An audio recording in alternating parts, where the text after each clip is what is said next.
Good afternoon, everyone. This is Sherry Lichtenberg from NRRI, and we are happy to welcome you to our webinar, Robocalls, Can We Ever Hope to Start Them? I was just telling our team here on the webinar that as I was dialing in, I got a robocall. And I'm sure some of you, if you've got your phones with you, will get what robocalls as we go through this presentation. So we're going to have a discussion. We have a distinguished panel here. We have the Honorable Brandon Presley, who is the chairman of the Mississippi Public Service Commission and who has been working to try to stop robocalls and protect consumers for a very long time. We also have Linda Vandeloop, who is the Assistant Vice President for External Affairs Regulatory at AT&T. She's been working with the FCC on the robocall task force, and she will tell us more about that. We have Farhan Chughtai, who is the Director of Policy and Advocacy at USTelecom and is on the traceback team that tries to find those robocallers so that we can stop them and we can find them.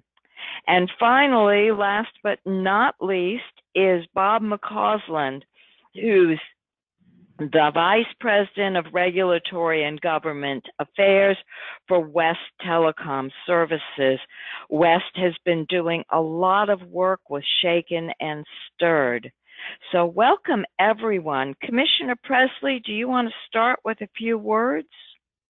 Thank you very much, Sherry, and thanks to NRRI for putting this on, and to my fellow panelists. This is a topic that actually I just concluded an interview to hire a new investigator for us that's going to be focused solely on telemarketing, scam artists, robocalling, and all the things that encompass that. And he's a law enforcement individual that'll be housed in our agency. And so, we're taking a very strong approach to this, and I think that this webinar is a perfect time for me to learn as much as talk about this issue. It is the number one complaint that comes to the Public Service Commission in Mississippi. I think as of today we have 111,000 open cases that we're working, and these are bad actors, and I appreciate NRRI helping put this together and our work with AT&T and the other phone carriers. It's in all of our interest to get this stopped as best we can. And so thanks for allowing me to be on and talk about what we're doing in the state. Well, thank you. And I know that we have over 100 listeners who are really interested in this subject. Linda, what are you working on? So ever since the FCC strike force, well, that's kind of when robocalls became my life. So I've been very involved both internally with AT&T, what we're doing to come up with solutions to stop the robocalls, as well as a lot of work with the industry, which I'll be talking about a little bit later. Farhan? Yeah, so good morning, good afternoon, everyone. Well, USTelecom, we take a holistic approach to combating illegal robocalls through the work of our industry traceback group, which is very important. We've received a lot of positive feedback. We have a lot of strong partnerships with government enforcement agencies and industry, and through this work, which I'll explain later, it's really taken a good hit against these illegal robocalls. But, as you know, there's no silver bullet, and, it's very important for industry and government to work together to stop illegal robocalls. And Bob, I know you've been sort of in the center of a lot of this, so you are next. Thank you, Sherry, and thanks for inviting us to participate from West. West Corporation is, as many of you know, a very large corporation. I'm part of the West Telecom Services business unit. Also part of West is a safety services 911 provider, but in addition, we also provide messaging services. In fact, we provide over 4.2 billion voice messaging calls to wanting consumers every year. So we're on both sides of this issue. We at West were one of the early members of the USTelecom ITB Industry Traceback Group. And so we know Farhan and his wonderful team very, very well. So, Catherine, if we could have the next slide. We know that everyone will have some questions for our panelists, and this slide shows you how to ask your questions. You submit them by typing the question into the question box, and we will answer as many as we can. Let me also remind everyone that we are taping this webinar, and it will be available on the NRRI YouTube channel, where we are now archiving all of our webinars. So if you have colleagues who wanted to join us but couldn't, they will have a chance to listen in the privacy of their own listening booths. So let's get started. Catherine, if we could have the next slide. Linda, that would be Linda's slide, Catherine. Could you talk to us a little bit about what are we talking about here? What are robocalls? Just sort of give us the lay of the land. Okay, so, the robocalls are those irritating calls that are, the robocaller uses an automatic dialer, and some robocalls are legal, some are not. And those that are not are usually the ones that want to steal our money. And Farhan mentioned my first cliche is there is no silver bullet, and there really isn't. And the other thing is the slide shows it takes a village. And so there's different groupings that are on this slide. There's the industry, which are the voice service providers, the handset manufacturers, analytics companies, app developers, equipment manufacturers, operating systems operators. There's regulators, legislators, enforcement, like the FCC, the FTC, the state PUCs, the state AGs, consumers, consumer advocates, and also the legitimate telemarketers and the call centers. And we all have the same goal. It's to stop the unwanted, the illegal calls, and to deliver the calls that the end user actually wants to receive. And we all were working for a long time separately, but we've really been working more collaboratively since the industry robocall strike force kick-started the process in 2016. And so it's, like I said, and like Farhan said, there's no silver bullet, and we right now have several tools in the toolbox. First, we've got the consumer blocking and labeling tools, and most of the service providers have developed with or partnered with analytics companies to develop tools that customers can opt into and moving towards an opt-out basis, where through analytics the illegal robocalls are identified and blocked, and other calls like telemarketing calls or potential spam calls are labeled so that customers have more information when deciding when to answer the calls. In addition to that, Farhan mentioned, and he'll talk more about the industry traceback group.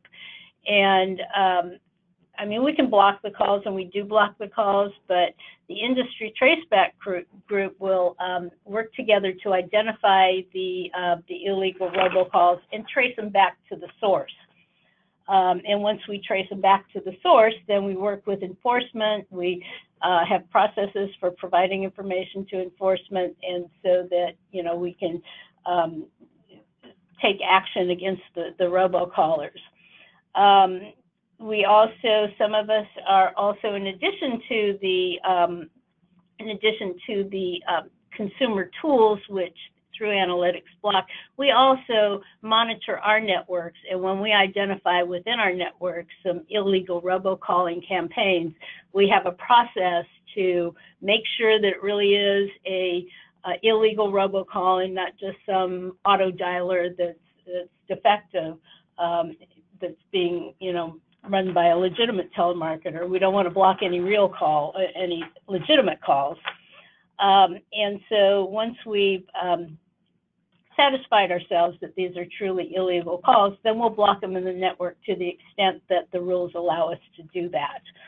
And then the other tool is customer education is very important, so customers don't get fooled. Some of these robocallers sound very, very convincing, and we want to make sure that customers have all the information that they need, not only about the tools, but about, what the scams are and what to avoid. So that's kind of the big picture of what's going on in the industry. We need to continue to work together. And I'm sorry. The other thing that I skipped was the development of Shake and Stir, which is caller ID authentication. And so that is more of an anti-spoofing call, so that once that's implemented, which we're in the process of implementing right now, a call that has been verified that the person whose caller ID you see on the phone is authorized to use that phone number. So that's another tool that is being introduced. So we're continuing to work together to introduce new tools and to make the tools that we have even better. So that is a lot of information, and maybe we can start by breaking it down. Farhan, can you talk to us about this idea of tracing back and how that works, and what consumers can do to help you, if you will? Yeah, so USTelecom leads the industry traceback group, which is comprised of nearly 30 participants from across the wireline, wireless, voice, and cable industries that work closely together to identify the source of illegal robocalls. And the primary mission is to stop these illegal robocalls by identifying the most prolific campaigns, collaborating to trace them to their point of origin, and to enable further enforcement actions by federal agencies. So now more than ever, we've automated the portal to a large degree. So the ITG group is able to track down more illegal robocallers faster than ever before. And this has been such a great benefit, one, for industry, because we've been able to really cut the time for these enforcement agencies to really kind of narrow and track these guys down. And I know West and AT&T have both been a member of the ITG group from the beginning. So I can have, one or either of them walk through the process of being a carrier and how that process goes when we go through the process. So, Bob, can you help us understand how that process works, and how does that tie in with the work that Commissioner Presley is doing with his investigators and tracking down these companies? Sure. It ties in very directly with the commissioner and his team's efforts, and the efforts of regulators and attorneys general around the nation, Sherry. The process is conceptually very simple. We collectively identify suspected fraud calls and determine the magnitude of the type of fraud associated with the particular calling patterns. Then we use the mechanized process, the ITB, industry traceback, as it's called, to work through the traceback to identify ultimately the actual originator when that's possible. In some instances, it's not possible, but in those instances, at least we know the carrier that is in the call flow that had received the originating call. That enables us to work more effectively with regulators, with the Federal Communications Commission Enforcement Bureau with Commissioner Presley's team and others to take it to the next step, the enforcement step. Also, the ITB group participates in calling number DNOs. We call them DNO for do not originate. We do some of those, not a whole lot. I'll explain what that is and how it works. As the name implies, calling number DNO, do not originate, enables call blocking within our members' networks. We only do that when we receive written authority. A good example is the IRS has provided to USTelecom written authority, which then the 30 or so members of the ITB group use to implement call blocking for that particular number in our networks. And the reason we're able to do that effectively is because those numbers, like 1-800-829-1040, for example, an IRS number, those numbers are never legitimately used for outbound dialing. They're only used for inbound calling. And sometimes they're being spoofed by the bad guys. By us blocking those outbound calls in our network that reflect 1-800-829-1040 for the IRS as an example, we're able to stop the bad guys from impersonating the IRS using that particular number. Keep in mind, that doesn't stop the bad guys from doing what they're doing overall, but it does stop them from being able to use what is a legitimate number for inbound calling to, in this case, the IRS, to make it appear that they're actually the IRS calling.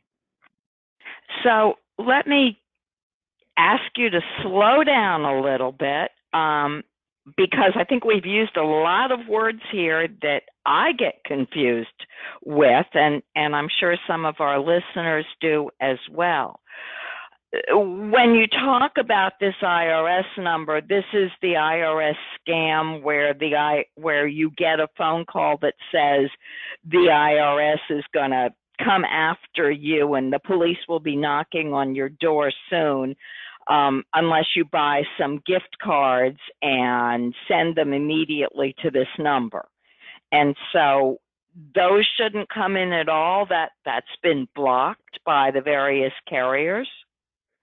That's correct. That's been blocked by the members of the ITB group who have agreed to do that blocking. So caller ID should no longer be reflecting through our ITB group members' networks that particular number ever. But at the same time, you talk about spoofing. These guys are finding other ways to get. I just got one of those IRS calls the other day. Yep. So, I'm sorry. Please go ahead, Linda. So as soon as we find a way to stop the calls using, on the route that they're using, they find a way around it. So if we block the IRS number, then they'll start doing something called neighbor spoofing, which is taking your area code and prefix, and they will just do auto dialing, and they'll go right down the line. They'll make one call and then go on to the next number, make another call, go on to the next number. But it's to trick you into answering the phone because because you'll think it's one of your neighbors or somebody in your community. So, Commissioner Presley, I know you've worked very hard on this. What are you telling consumers? Well, one of the things that we found and get kind of led to us getting our law changed effective July 1st was that, we take the position that while many of these calls are coming from a foreign country, many of these calls are hard to track down. Believe it or not, we're seeing that about 50, 55, 60% of these calls can be traced back to individuals within the United States, and we've been able to build cases with those on those cases, and we've got a task force now between our district attorneys y'all, I apologize, a train is coming through, and my hometown wouldn't be here without trains, so it'll pass. Oh, I love it. But we've put together a task force in my district with our office, myself, our district attorneys for state criminal law, and then our U.S. Attorney's Office here, where we're looking at, for instance, we had a call, the jury duty scam. And as our investigators began to peel into that, working with the data specialists within the U.S. Attorney's Office here and our district attorneys, we at the commission have subpoena authority already under our law. And so we have been able to trace that back to a rural county in a state not too far from here, within the state penitentiary system there, where we've been able to show that much of these dollars have gone through that system.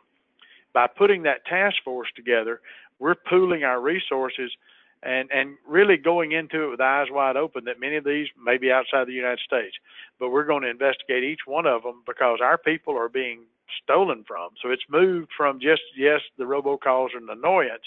You know, we've had people taken for upwards of $400,000, and we've just not felt comfortable that saying, you know, sorry, we'll do the best we can, really is a legitimate answer. So we're putting all hands on deck, working with the FBI, the U.S. Attorney's Office, and our district attorneys to pool those resources. We're also going to be training law enforcement, sheriff's offices, and chiefs of police that will have one particular investigator assigned to our task force, so that when that call goes in and some senior citizen sends the money and then decides to notify local law enforcement, they'll be trained on what best helps us go after these people. And as I told the media yesterday, you know, we're just not going to be satisfied until we have criminal indictments on the folks that we can get. So, Farhan and Linda and Bob, there seems to be a very definite process that Commissioner Presley is talking about, and I do want to come back, Commissioner, to talk about your new law. What happens on the federal side with this? When you get that traced back and you figure out who these bad guys are, how do you go after them? What is the process? And then how do we make it hurt for them, not us? So one of you be brave enough to go first. Farhan, you want to start? Yeah, so once we run the traceback and we get the information, the next step is to provide that information to the relevant enforcement agency. So if the FCC or the FTC is interested in a certain campaign or a certain major robocall issue, we will provide them that information once they've given us legal process. And then from there, it is up to the FCC or the FTC to go beyond and to have their investigation. So we provide all the information that we can, and you know, based off our talks with the FTC and the FTC, it's been working. Last month, the FTC had called an Operation Call to Quit, and it was a major crackdown on illegal robocalls, and they actually recognized the USTelecom's ITG group's assistance in the effort. And then just to add to that, it's a very, very collaborative process. Sometimes we'll get referrals from the FCC or FTC or state attorney generals about some suspicious traffic, and so we can do a trace back that way. Or sometimes we'll identify it and then reach out and say, you know, there's something that you need to look at, and if you give us a subpoena, and then we can provide the information. And Sherry, I think it's important to point out one of the reasons that it is as collaborative and can be as collaborative is due to the CP&I exception, Section 222D2 of the Act, that indicates that nothing in this section prohibits a telecommunications carrier from using, disclosing, or permitting access to customer proprietary network information obtained from its customers, either directly or indirectly through its agents, to protect the rights or property of the carrier or to protect users of those services and other carriers from fraudulent, abusive, or unlawful use of or subscription to such services. In other words, there is an exception to the CP&I rule that, in the context of fraud investigations, enables us all to work together. And the FCC Enforcement Bureau worked with us all to help us better understand how that could be applied in the context of the ITB effort. And just to emphasize, the collaborative effort is very important. The traceback process is only as good as all of those carriers and providers that participate in the process. And so going on to what you said of, is it enough? The ongoing federal civil enforcement efforts are essential. However, there is a need for aggressive criminal enforcement against illegal robocallers at the federal and state level. Beyond these civil penalties, those who blatantly disobey the law and who enable fraudulent activity, they need to go to jail. So, Commissioner Presley, back into your court, you have a new law, and I think it gives you a lot more power here. Would you like to talk about that? Maybe help our listeners think about what they might want to work with their legislators to come up with. Well, what we found was very vague, and the practical reality in our state, and I've been in office 12 years, and we began this program, and what we found was practically happening is that if a Mississippian, we separated in two ideas. Number one, robocallers who are calling obviously as an annoyance, but maybe have not necessarily taken criminal activity in our state. They're calling, advertising, but they're not breaking the law. And I mean, they are breaking the law, but they're not stealing from people. But what we found was, by natural progression of these acts, once they get by with making the robocalls, it automatically seems to transition into stealing and fraud and false pretense. So we got our law changed to give the commission authority to investigate, refer to grand juries, in the sense that we would be able to work with our prosecutors for criminal indictment, anyone who sought to obtain anything of value, both cash or property, over the phone related to false pretense. And so the practical situation was, our sheriffs and chiefs of police are a very rural state, and so they're tied up working break-ins, trying to shut down drug dealers, all the things that go with their office. And when these calls came in and the reports were made, many people on local law enforcement, while they want to help and have tried to help, they're overwhelmed by other duties. And so our law changed to give us the authority to take that particular section of violations in our law and where our people are being stolen from and investigate those. And so we're beefing up our enforcement actions. As I said, I've just hired a new investigator today that's coming to us from the Amory Police Department. He's been a supervisor there that will begin working these cases and coordinating our efforts with our task force. So the law removed any ambiguity in our statute related to that. We also, in our law, deal with caller ID spoofing. We mirror our state statute with the federal statute related to that. It gives us the authority to go after not only app developers, but also phone carriers who may be complicit in this activity or may not be particularly doing their best to try to comply with what the latest technology out there is. The code, the statute's very clear that anyone who causes to be made any type of fake number then is liable under our law. So as we move into this new world where we are using a lot of computer technology to make phone calls, where VoIP is now becoming the primary type of service, particularly for residential customers. Farhan or Linda or Bob, how is that impacting the rise in robocalling? Is this one of the reasons that we're seeing more? And is there a way to stop it? Well, certainly widely available low-cost technology and access to high-speed internet enable the bad guys to operate much more prolifically than ever before, both from inside and from outside the U.S. So I see that a company called Umail has issued a report saying that there were 5.2 billion illegal robocalls in March, and 47% of those were scams that were costing consumers at least $3 billion a year. So we have a question from the listeners. What should consumers do? How can we proactively look at dealing with these calls?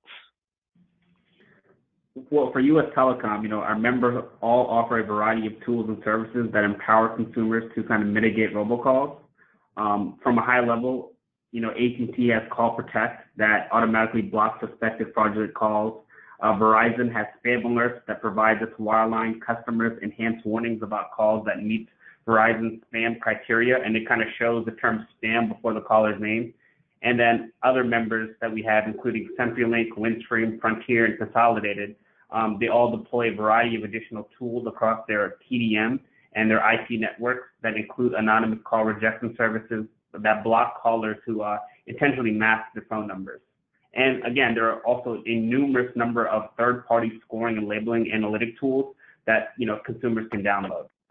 Yeah. And right, in addition to add to that, there's some. I mean, one of the problems is for the regular old copper, the person who's still on the copper network, where a lot of these tools and services do not work. Companies have some ability to offer some blocking tools. There's also several hardware-based tools. Some are more expensive than others. We've co-branded a phone that works on any wireline line, and that would be called the Smart Call Blocker.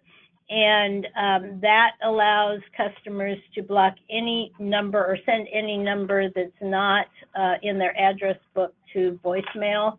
So that's one tool. There's other, the single line is like $59, but there's others by other manufacturers that are even less than that. The other thing that consumers can do is report the robocalls, report the suspicious traffic, because the more information we have, the sooner we can do the trace back and do the investigation and get the calls stopped.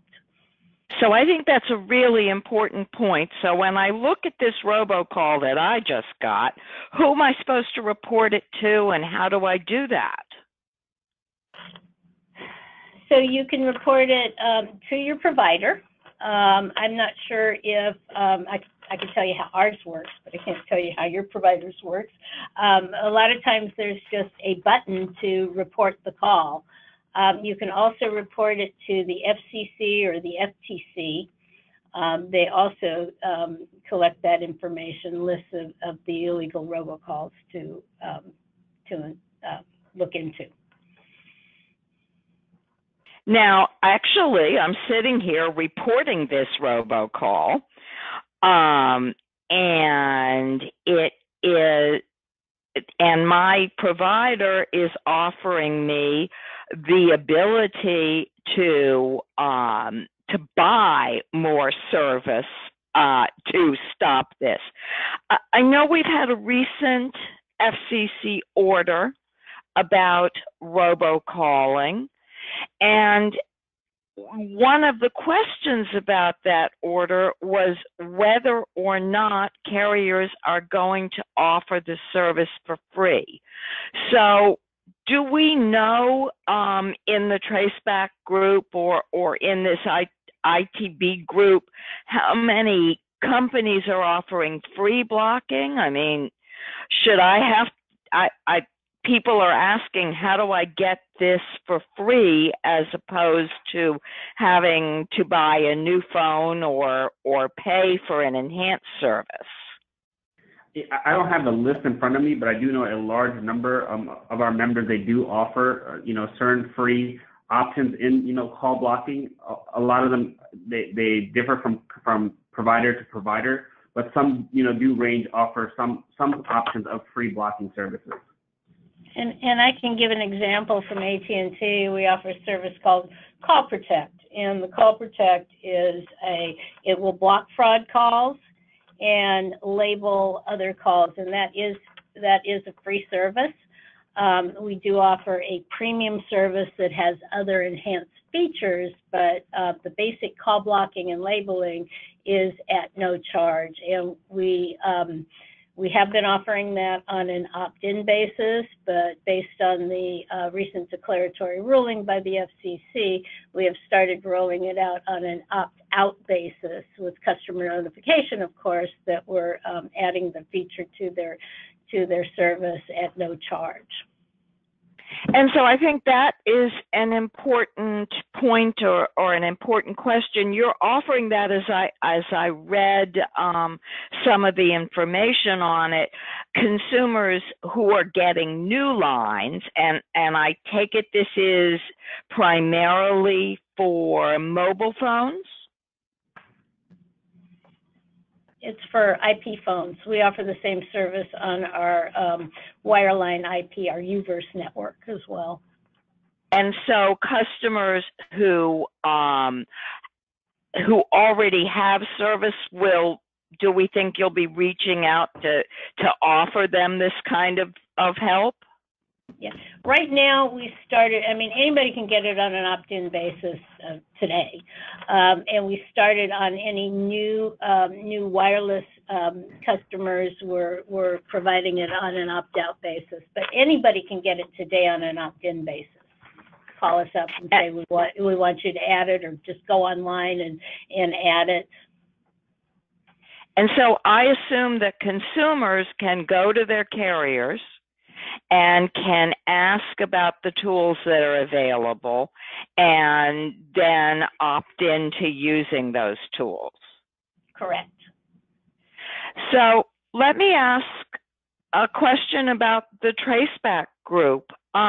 You've said, Farhan, that there are 30 carriers who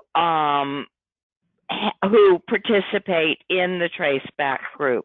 What about those other carriers that aren't part of it? Are you reaching out to them to try to get them to join, or what are we seeing there? Yeah, so we have nearly 30 that are actual members of the industry Traceback group, but we also do work with other carriers as well. We encourage participation by all carriers for the Traceback process. So we are constantly reaching out to all carriers. And again, we're encouraging, all carriers. The FCC, I know last year, has sent out letters encouraging other carriers to join the efforts too. So yeah, again, we emphasize that, we want everyone to participate in this process, because this process is only good as everyone that participates in it. And Sherry, one of the steps that we at West have taken in conjunction with our work with the ITB group is we've incorporated into our newer agreements with customers an expectation, and in many instances a direct requirement, that they agree to work with us and the ITB group through traceback investigations upon request. And so as we go forward now, by obligating our customers, and I'm talking about our provider customers, USTelecom Services is primarily a wholesale services provider. And so by us expecting them, and in many instances now requiring them to cooperate with the traceback, even though they're not members necessarily of the ITB group, that helps the overall process. So, Commissioner Presley, what are you saying to consumers in Mississippi to help them to understand that these are really important tools to get? Well, we've put together a toolkit, if you will, that people that call us, that we send out this plethora of information and these list of options. The other thing we've done is we've created a smartphone app that is available to anybody in our state. It's our PSC no-call app. And so if you receive a call, you can automatically, through that app, it preloads the date, preloads the time, preloads your phone number, and in about 10 seconds average, you can report a call that came into you, and it automatically goes into our complaint database. So we spent the money, and we make that available on iTunes, available on Google Play, so anybody can get that to report those calls to us. And we're making sure that they understand, particularly if you're an AT&T customer, about Call Protect. I know that we had some good news on that last week as far as the no need to opt in, you have to opt out. And we're trying to explain, really, in analogy to when email started up and you got the junk emails and the industry created a spam folder and it sifted that out, that goal is where we're going with that.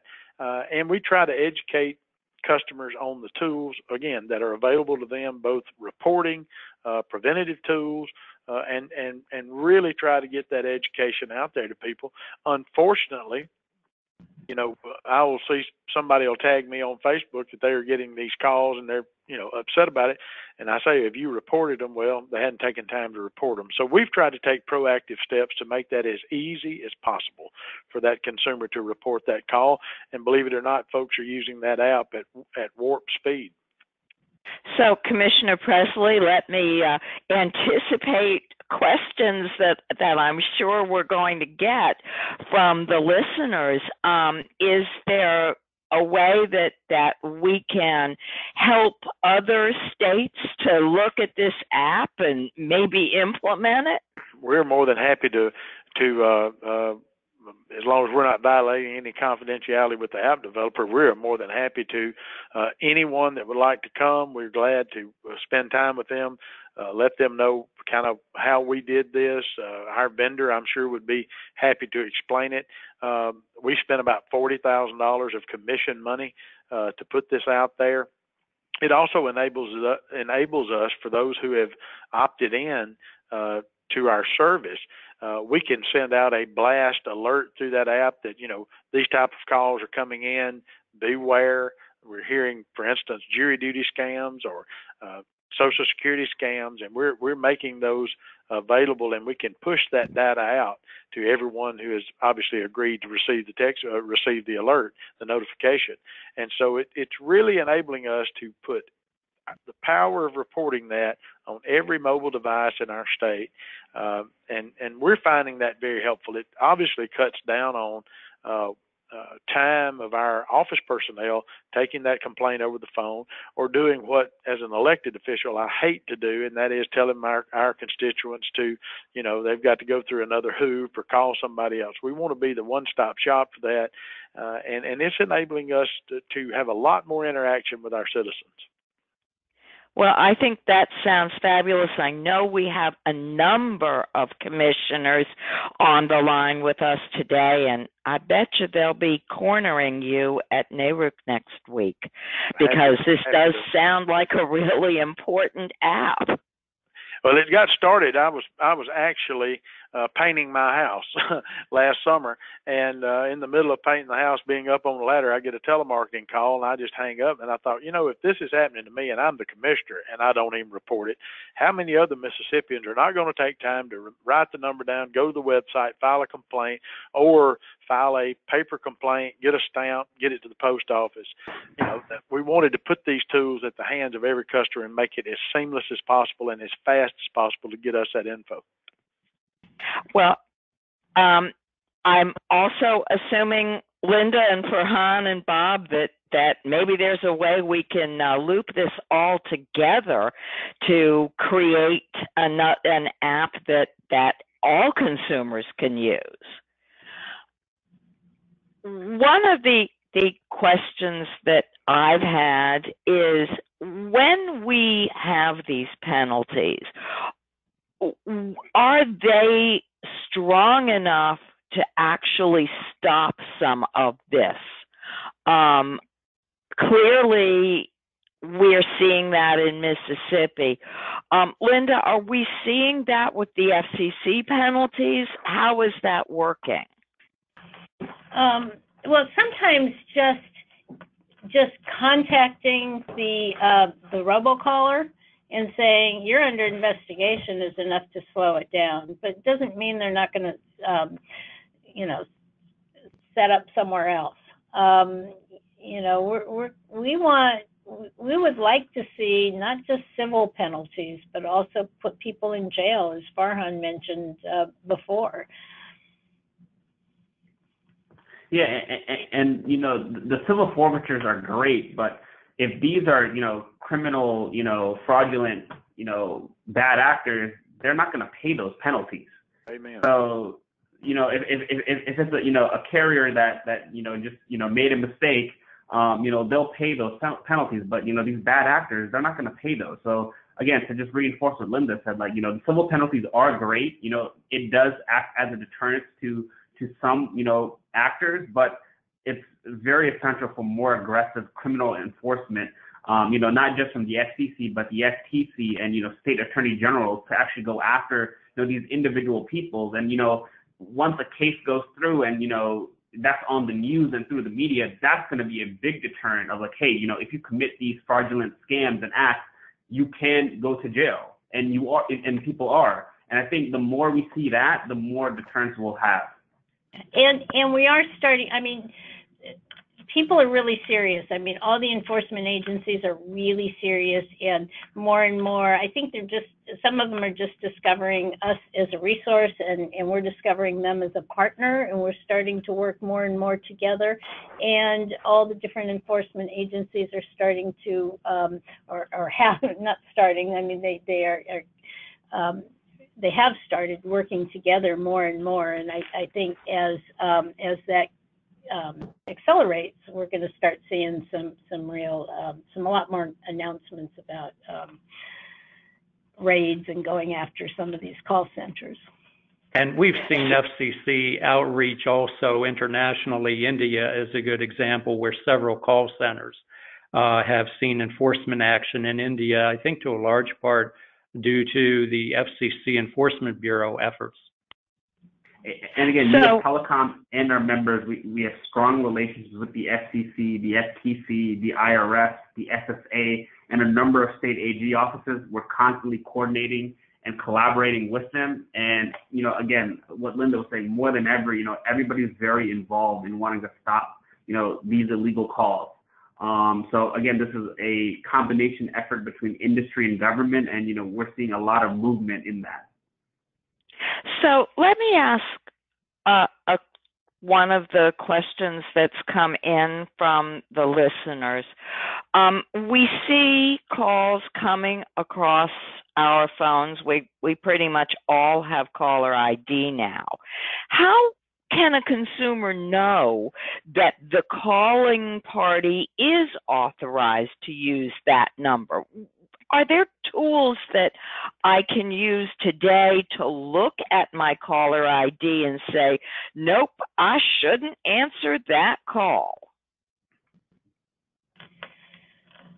I would say yes. They won't catch every call, but there are several, you know, like we were saying, each service provider has tools that you can sign up for or download. And then there's a lot of third-party calls, some for a fee, or tools, some for a fee, some not for a fee. So we're working on the solutions that will identify if the number is, the person that you see on the caller ID is authorized to use that number. And AT&T and several other service providers have started rolling it out on a limited basis in the network. And you'll hear it will be referred to as caller ID authentication or shake and stir. And shake and stir is the acronym for the standards that were developed to verify the caller ID information and help avoid help stop the spoofing problem. Now, just because, go ahead. And well, I was just going to say, I'm going to ask Bob and ask you all to talk a little bit about shaken and stirred and when we expect to see it and what it will do. Because it's a great acronym, but what is it? STIR is STIR for those not familiar. It stands for Secure Telephony Identity Revisited. And SHAKEN, S-H-A-K-E-N, stands for Signature-Based Handling of Asserted Information Using Tokens. And so what does that really mean? What it means is these together are the frameworks that are created to identify the illegally spoofed caller IDs and to help prevent the completion of illicit robocalls. And they'll work in conjunction. This STIR/SHAKEN framework, once implemented, some networks are pretty far along with the implementation and rollout, and I'm sure that Linda, for example, will talk about AT&T's great progress in it. But when combined with some other efforts, including the traceback effort, the STIR/SHAKEN framework will help enhance tracebacks in the future. But also other efforts are underway. For example, new caller ID display opportunities exist, which take us back to your question a moment ago, Sherry. Right now, on traditional devices, the character length on the display is limited to 15 characters. In the future, under an ATIS practice that was developed, a new practice, that expands the call information delivery on display up to 35 characters under what's called ECNAM, E-C-N-A-M. So does that mean I'm going to have to buy a new phone? I mean, I guess I have 30 characters on my cell phone, but what about those of us who still have wireline phones? Are we going to all need to get new ones? Oh, Linda, you might be able to answer that better than I. No, you start now. You will not have to get, anytime a new feature is introduced,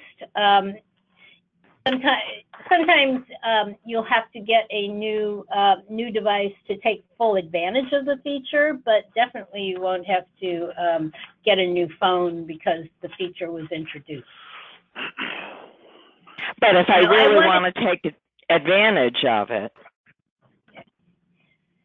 So, but I wanted to just go back and elaborate a little bit on what Bob was saying on Shake and Stir and what it's going to do. One of the things it will do is it will, it'll identify a call not being spoofed. It will enhance the kind of information, even without the 30 characters that's being provided on your by the analytics companies.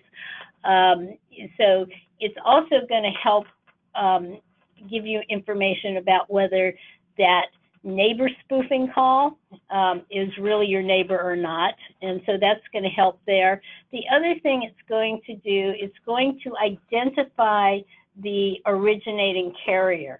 And so that's going to significantly help with traceback and speed that up even more.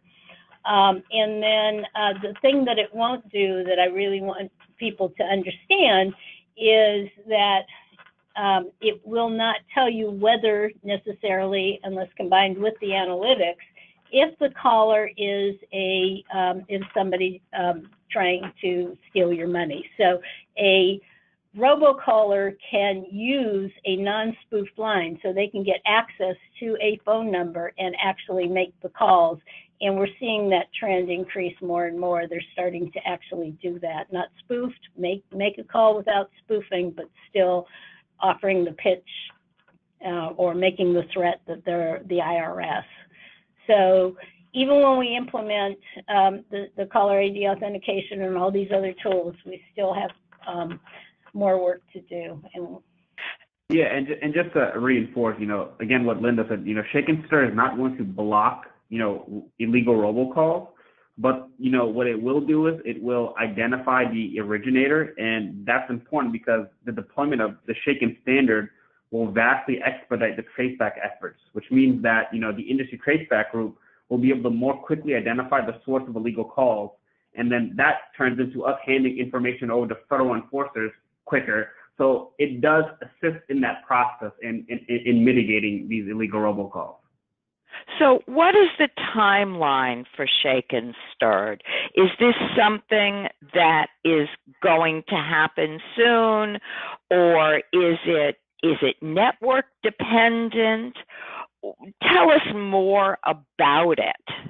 Okay, so what's happening now is the industry about a year ago, a little over a year ago, through a North American Numbering Council working group, developed a proposal to set up the governance structure, because as we're exchanging this information, these authenticated traffic, there has to be a process to make sure there's integrity in the exchange and in the information that we're providing, and so the industry committed to setting up that process within a year. So in that involves getting a RFP out for a policy administrator and selecting the policy administrator. And we had said we would do that by May of this year, and we are on track. We've got a policy administrator. They're negotiating the contract right now with ADIS, who is the governance authority, along with the industry board and the technical committee. And we will be operational by the end of the year. But meanwhile, several service providers had committed to not wait until this governance authority process was in place, but to start implementing and exchanging certificates on a manual basis. And so AT&T has implemented the Shake and Stir in our VoLTE networks, our wireless IP networks, and our consumer IP networks, and we will have more implementation by the end of the year. We've started exchanging authenticated traffic with one carrier. We're about to start exchanging with another carrier. So a lot of service providers are already implementing. We've started providing the information to our analytics company. And so it's going to be slow, because until the entire industry implements it, there's going to be some real gaps. And at the same time, we actually, as I think you started with, Linda, we have a number of companies that actually use legitimate auto dial campaigns to call customers from schools about things happening with their children, or to make warnings about weather or fire or something like that. How what are we going to do to ensure that these calls, that customers understand they're legitimate? How do we balance the two issues? Well, Sherry, we at West work very closely with other carriers to ensure that our wanted and legitimate messaging voice calls, as well as messaging text messages, SMS and MMS messages, are recognized as legitimate. We adhere to, for example, in the context of the text, the SMS and MMS messages, which is a little different from what we've been focusing on so far on this call. But there are best practices and guidelines that CTIA has developed and is refining right now that we're adhering to very closely to ensure that we're within the parameters of the expectations of the companies like AT&T that complete many of those messages. It's a very similar process on the voice side. There are practices that must be followed. There are thresholds that we work to meet and other standards. And also, importantly, in the context of the recent FCC default blocking declaratory ruling, there are some refinements underway that will enable us to help ensure that the FCC stated intention of ultimately increasing call completion rates for legitimate callers is achieved. But you did zero in on a really key question. I mean, I was already all set to answer about, how the analytics try and, sort out the legitimate calls from the illegal calls. But what you said was, how can customers know? And that's kind of the key to all these efforts, is to restore trust.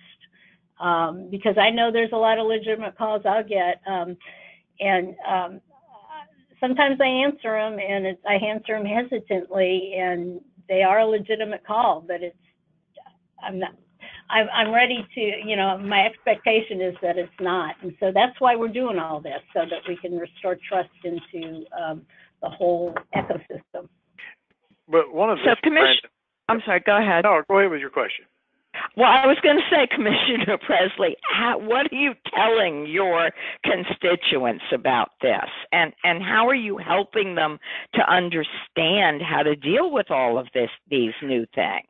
Well, one of the things that we say to people, and I say all the time, one of the reasons we're honing in on spoofing so hard is, number one, there are app developers out there who are profiteering off of this, who know that they're selling products that are leading to people both having robocalls, but also from the fraud and false pretense, actual stealing side of it. And, there is no legitimate reason to ever spoof someone else's number. Now, if you're a hospital and you spoof a number because it's a general number to the hospital and that sort of thing, that's something that we're not going to pursue. But there will never be a real legitimate reason for me to spoof your number, Sherry. There's no legitimate reason for that to be done. And so, we're trying to explain to the public why we're going after this, how we're going after it. But, in all candor, we're going to focus, and we've opened up an investigative docket on that. We intend to issue subpoenas to app developers and to those who are complicit or implicitly helping to facilitate this type of activity. Our legal view in our state is that if they know this is being used in violation of our law or federal law or FCC rules, they're complicit. They're aiding and abetting this. I'll give you a good example. We had someone in that business, I won't divulge too much, that our investigations have shown enabled a spoofer and a certain actor to not only spoof numbers but also create voicemails that were fake voicemails that appeared to be 18 different law enforcement jurisdictions around the country, 3 of which were in Mississippi. They did no verification. They did no look into, and the fact they knew that when this service was set up, they were posing to be the sheriff's office in Lee County, Mississippi. That's who they were saying they were, and this vendor knew they were saying they were a law enforcement agency. They should take more steps than just taking that on face value, particularly when someone's posing as law enforcement. They did not do that. And so, we're going to work to hold those people accountable. We're going to we intend to prosecute them and to take that position as far as we can until the court tells us we can't. But we're going to put everything we can into it, and including subpoenaing the companies to appear before the commission and explain what their position is related to Mississippi's law. So would you suggest that other state commissions work with their legislatures to create this kind of legislation? How can other states be as proactive as you are? Well, I sure don't want to give advice to my other commissioners.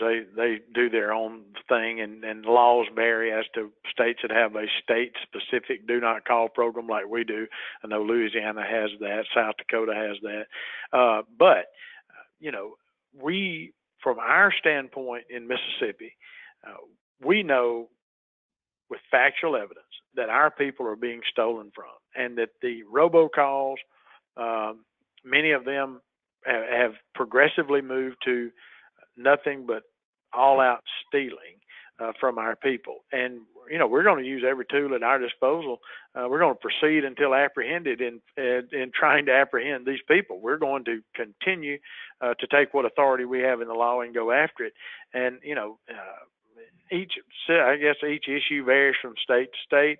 Each authority varies from state to state. But for us, that's the tack we're going to take. I think we should all be united, though.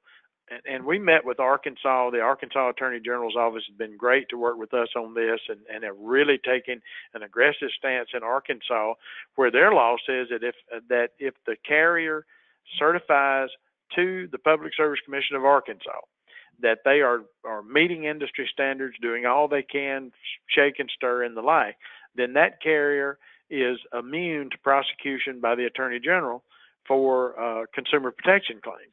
In Mississippi, consumers are sold a caller ID service that costs them on average $100 a year.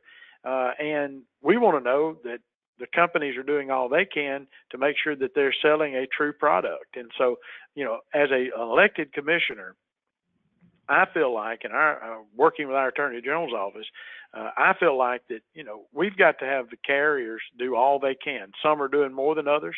Some are doing all they can. I don't want to paint with a wide brush here.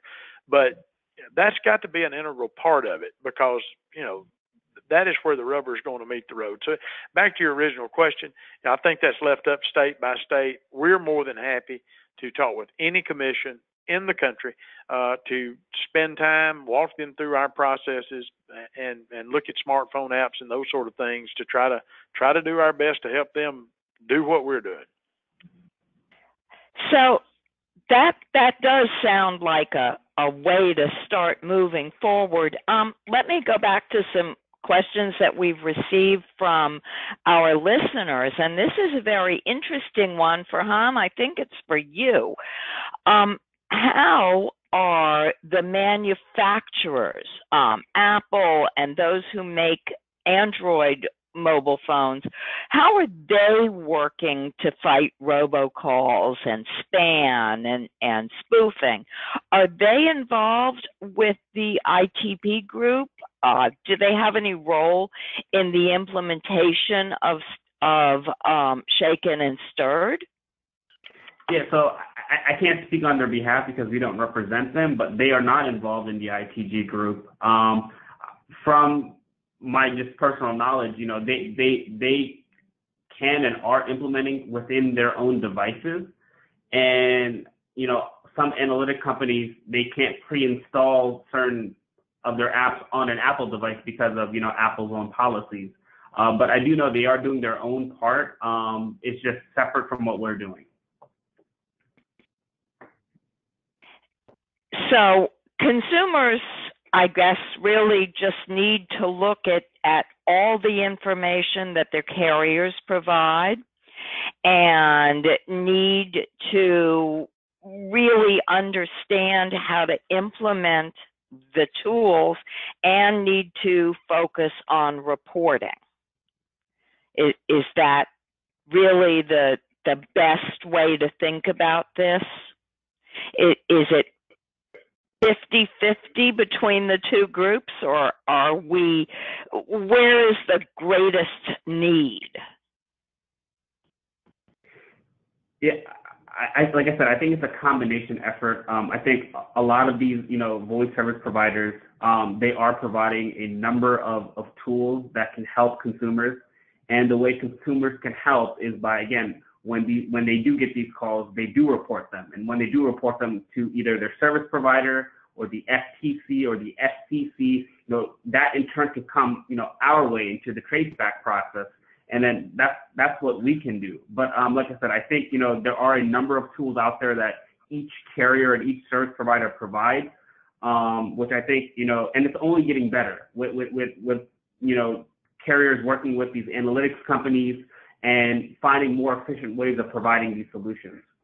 Yeah, we are also working with the device manufacturers as well, and coming up with solutions so that the information that is displayed is useful and clear to the consumers. So and then the other thing the device manufacturers are doing is they're implementing some tools on their own. I mean, you can block calls just right from the device and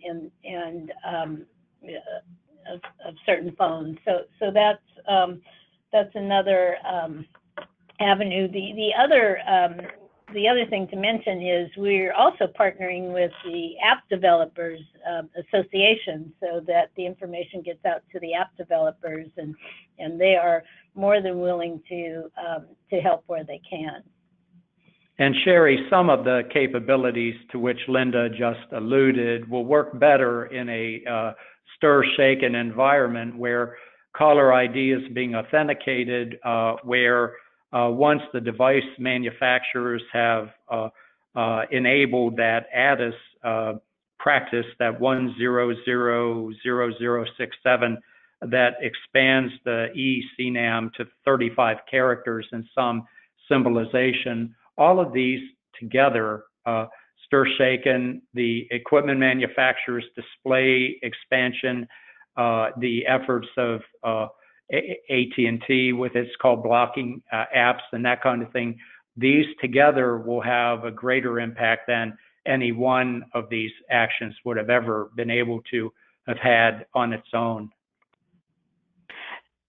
Now, there has been some pushback on the latest, on both the declaratory ruling and the NPRM, concerns, particularly from some of the rural carriers, that calls may get blocked because of this ability to proactively block. How, Farhan, are we working on trying to make sure that doesn't happen? Yeah, so, that's an ongoing conversation. And again, the inclusion of analytics companies are going to really help. In the FNPRM, it asks for a critical call list, which would be a list of, all of the emergency numbers. And they ask for comment on, what they should do in terms of, should it be by provider, should it the FCC do it? We are advocating that, it would be best for the FCC to create a centralized list. So those are the numbers that, cannot be blocked. Because again, nobody wants, a 911 or an emergency number to be blocked. So again, it's a collaborative effort between, industry and, the government, the FCC, and, to make sure that, those numbers don't get blocked. Let me take that a little bit further. I mean, we do not want to block one call in error. I mean, whether it's we don't want to block any calls in error, and we don't want to mislabel any calls. I mean, that's that our customers expect to get the calls that they want, and so we want to make sure that we're accurate, and that's the only way this whole system works. So we make sure that our analytics are as robust as possible to make sure that any errors are minimal, and to the extent there are errors, that we have a process in place to correct those errors and make sure that the calls are not blocked in error and labeled correctly. And I'll take this one step further, Sherry, as not just a telecom services provider, but also a provider of, like I said earlier, over 4.2 billion wanted messaging voice calls per year. It's really important to us, just like it is to rural companies, to ensure that the legitimate and wanted calls complete. And naturally, the FCC declaratory ruling that permits default call blocking based on carrier analytics causes some concern, but the concern is somewhat limited on our part, even though we complete over 4 billion wanted voice messaging calls per year, because we adhere so closely to the standards and the expectations of providers to which we interconnect, like AT&T. They want to complete the wanted and legitimate voice messaging calls. We want them to complete the legitimate and wanted voice messaging calls. And there are ways both of us, we the provider of the voice messaging calls, and them, those companies like AT&T that complete those on their networks in large numbers, can work together to help ensure that those continue to complete, even in the default call blocking environment. So we're getting close to the end. Commissioner Presley is going to have to drop off for a work-related item. So shall we go around the room? Commissioner Presley, if you're still on, do you want to tie this up or move along?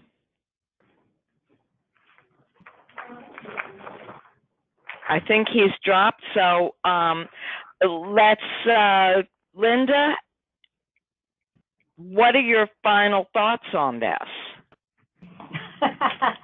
Where are we? Is this ever going to end?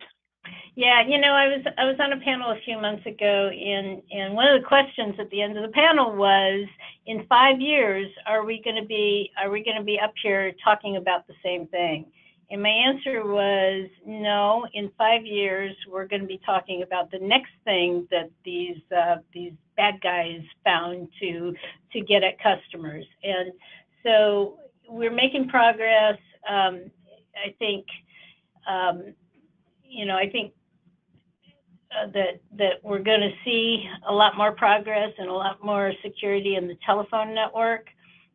But we've always got to be on guard to watch for the next, you know, the next avenue that they use to get at our customers. And Sherry, oh, go ahead, Bob.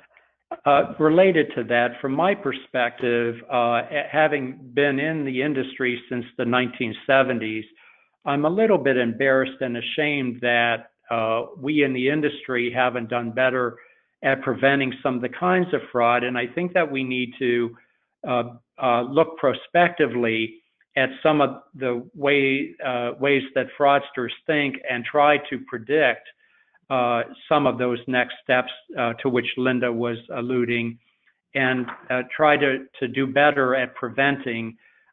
Stir shaken, of course, will help a lot going forward, but I think it would have been nice for us to have envisioned the need for that maybe 10 or 15 years ago, and to have been a few steps ahead of where we are today. Catherine, do you want to go to the next slide? And then Farhan, what do you think? Where are we moving here? And what is your hope for the future? Yeah, you know, again, there's no single solution to ending these illegal calls, but progress is being made every day. And I think, you know, there's, like Linda said, there's going to be something new that these bad illegal robocallers are going to do. So I think, and we're doing it now, the increase in coordination between industry and, you know, these federal agencies in working together and making sure that there's an efficient process in place. I think that these partnerships that we have, you know, taken a big crack at it. And I think the more coordination we have with government agencies amongst themselves, with state AG offices, and then industry amongst ourselves and between each other, I think that increased coordination is only going to better in the communication and the efficiency and efforts that we all make to kind of stop illegal robocalls.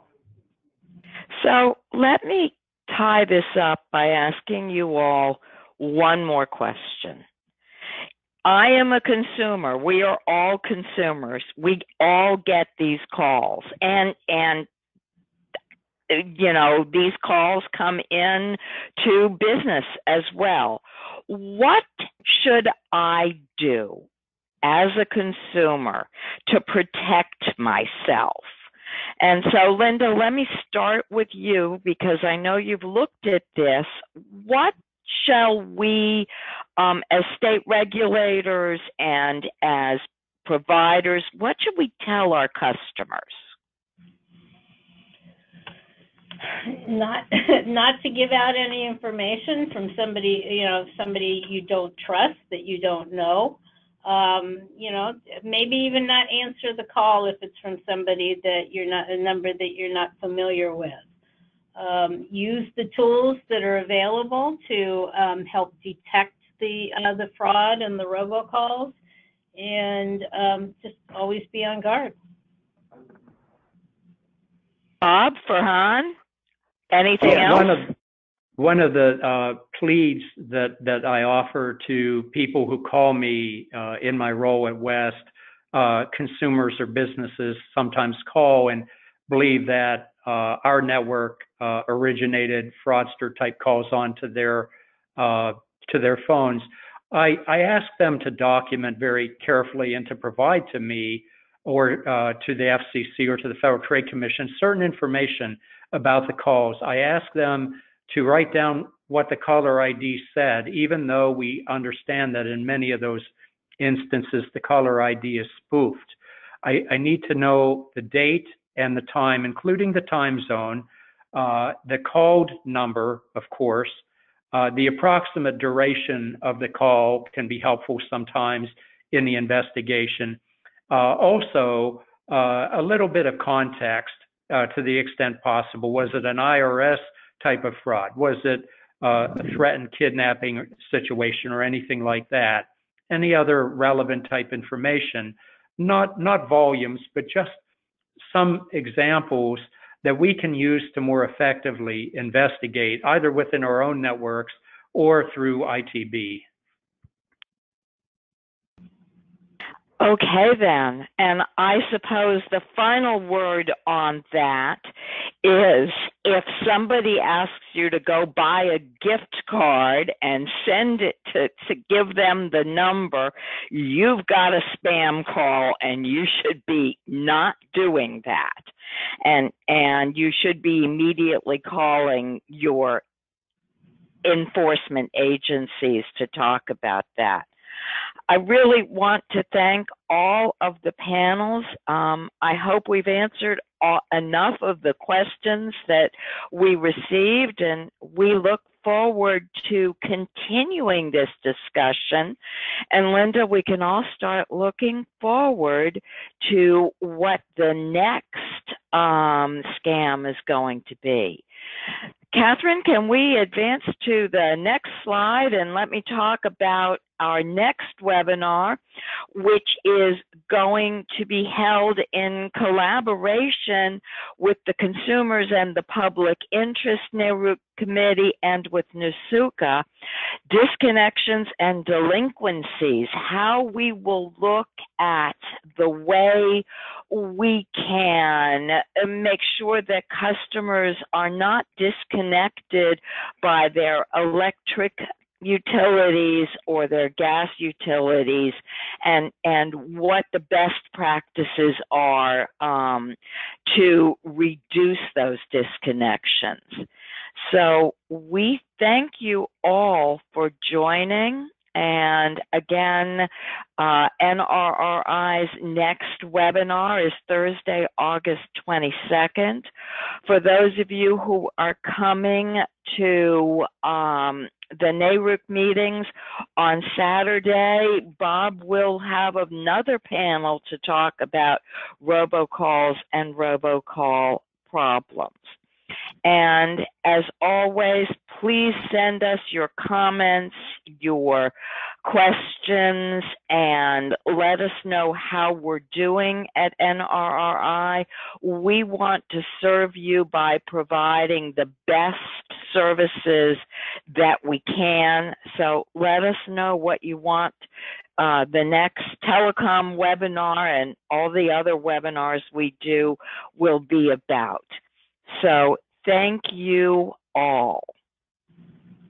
And we will talk to you all later.